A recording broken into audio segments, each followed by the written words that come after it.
हरि ओम गुरुब्रह्मा गुरुर्विष्णु गुरुदेवो महेश्वरः गुरु साक्षात् परब्रह्म तस्मै श्री गुरवे नमः।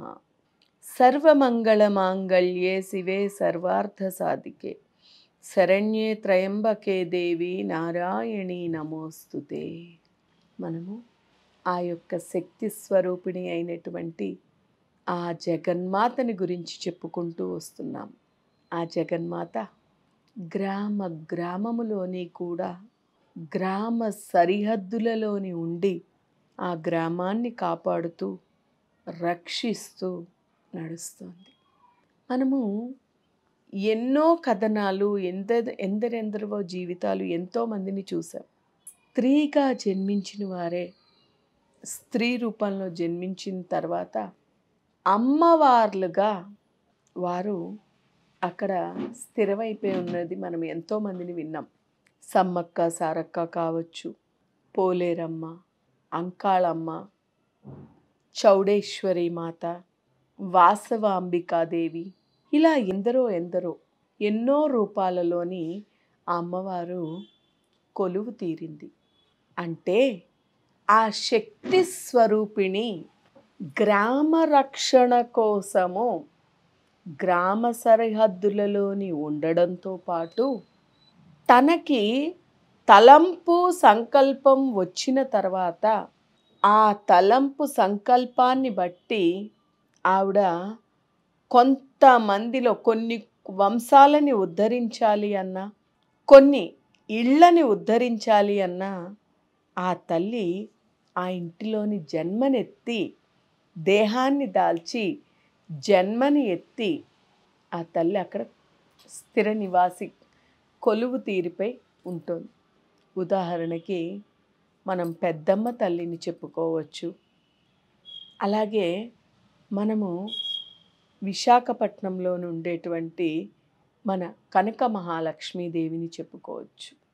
ఇలా ఎందరో సమ్మక్క సారక్క, అనకాపల్లి నూకాలమ్మ తల్లి, ఇలా ఊరులోని ఒక్కొక్క ఊరిలోని ఒక్కొక్క పేరుతోని పిలువబడుతూనే ఉంటుంది ఆ తల్లి. అయితే ఊరికి ఇంటికి ఒక్కొక్కరి దగ్గర ఒక్కొక్క రీతిలోని వారిని కాపాడడానికి ఒక్కొక్క అవతారంలోని ఒక్కొక్క పని పూర్తి చేసింది. మనము దీనికి అంటే ఆ తల్లి యొక్క శక్తిని మనం చెప్పుకున్నట్టయితే ప్రత్యక్షంగా ఇప్పుడుండేటువంటి కాలమాన పరిస్థితుల్లో కూడా ఆ తల్లి యొక్క శక్తిని చూపించింది. ఏది అంటే ఈ మధ్యనే నేను విన్నా, విశాఖపట్నంలోని ఉండేటువంటి కనక మహాలక్ష్మి తల్లి, ఆవిడ గుడి రోజుకి అభివృద్ధి చెందుతూ ఉంటే ఆవిడకి విగ్రహానికి గాజులు వేసి, బంగారు గాజులు వేసి అక్కడ బంగారు వస్తువులతో అలంకరించి తల్లిని రాత్రి ఎవరి మానాన్ని వాళ్ళు వెళ్ళిపోయారు. దొంగలు అక్కడ ఉండేది కేవలం రాయి మాత్రమే, అంటే విగ్రహం మాత్రమే, కానీ ఇక్కడ ఏమీ లేదు, ఎవరు లేరు అనే ఉద్దేశంతో బంగారముపై ఉండేటువంటి వ్యామోహంతో ఆ తల్లి యొక్క చేయిని విరగగొట్టి కత్తితో నరికేసి ఆ బంగారు వస్తువులు తీసుకువెళ్ళిపోయారు. మనము మన సనాతన ధర్మాన్ని బట్టి ప్రత్యక్షంగా పుణ్యభూమి దేవభూమి అయినటువంటి ఈ యొక్క భరత భూమిలోని ప్రతి ఒక్కరూ కూడా ప్రతి రాయి, ప్రతి విగ్రహము రాయి శిలగా, శిల్పి యొక్క చేతిలోని శిలగా మారి ప్రాణప్రతిష్టను చేసుకొని ప్రాణాన్ని పోసుకొని దేవతగా కొలువు తీరుతోంది. అటువంటి ఆ తల్లి కనక మహాలక్ష్మీదేవి మొర్నాడు ఏరులు పారిందిట రక్తం. అంటే ఇది ఏమి ఈ విచిత్రము, ఒక రాతి విగ్రహంలో నుంచి ఏరులు పారింది అంటే నేను ఇక్కడ జీవంతోనే సశరీరంగా మీకు కనిపించనప్పటికీ కూడా, అంటే మీ యొక్క జ్ఞాన దృష్టితో చూసినట్టయితే కనిపించేటువంటి నేను ఇక్కడే ఉన్నాను అనేటువంటి విషయాన్ని తెలియపరచడానికి ఆ రకంగా వచ్చింది. అంతటి గొప్పది మనది సంస్కృతి, ఆ తల్లి యొక్క శక్తి. అలాగే అసలు ఈ సృష్టికి మూలం మనందరికీ తెలిసినటువంటిది విషయమే. పార్వతీదేవి శివుని ఇల్లాలుగా, అంటే అప్పట్లో పార్వతీదేవి కంట ముందు సతీదేవిగా, దక్షుని కుమార్తెగా పుట్టినటువంటి ఈ సతీదేవి ఎంతో తపస్సు చేసి తండ్రి వద్దు అన్న, తండ్రికి ఇష్టం లేకపోయినప్పటికీ ఆ ఈశ్వరుని భర్తగా పొందింది.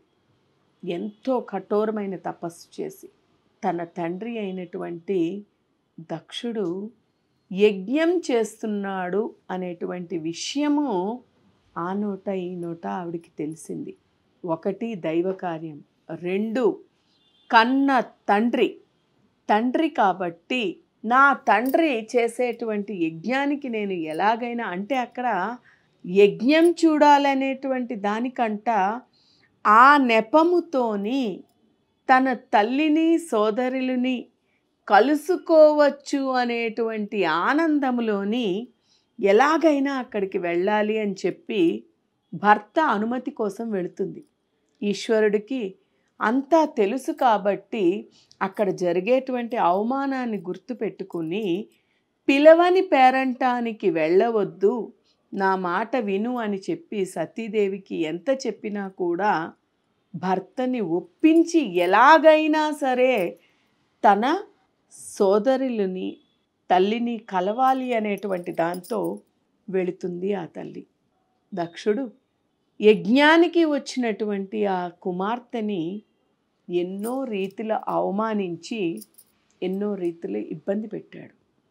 తనని ఎంత అవమానించినా, తనని పలకరించకపోయినా కూడా భరించినటువంటి ఆ తల్లి తన భర్త అయినటువంటి ఆ పరమేశ్వరుణ్ణి మాట అని అవమానిస్తూ ఉంటే, ఏ స్త్రీ అయినా మన యొక్క భరత భూమిలోని ఈ యొక్క భరతఖండంలోని ఉండేటువంటి ఏ స్త్రీ కూడా తనని ఏమన్నా భరిస్తుంది కానీ తన భర్తని ఎవరైనా ఒక మాట అన్నా కూడా భరించలేదు. కాబట్టి ఆది దంపతులు అయినటువంటి ఆ పరమాత్ముడు ఈశ్వరుడు సతీదేవి తన భర్తని అవమానించేసరికి తట్టుకోవలేక, భర్తకి ముఖము చూపలేక ఆవిడ తండ్రి చేసేటువంటి ఆ యజ్ఞగుండంలోని దూకి తన ప్రాణాన్ని విడనాడుతుంది. ఇది తెలిసినటువంటి పరమశివుడు పరుగున అక్కడికి చేరుకొని ఆ తల్లి యొక్క శరీరాన్ని భుజముపై వేసుకొని ఊరూరా తిరగడం మొదలుపెట్టి ఇక అలా వెళుతూనే ఉన్నాడు.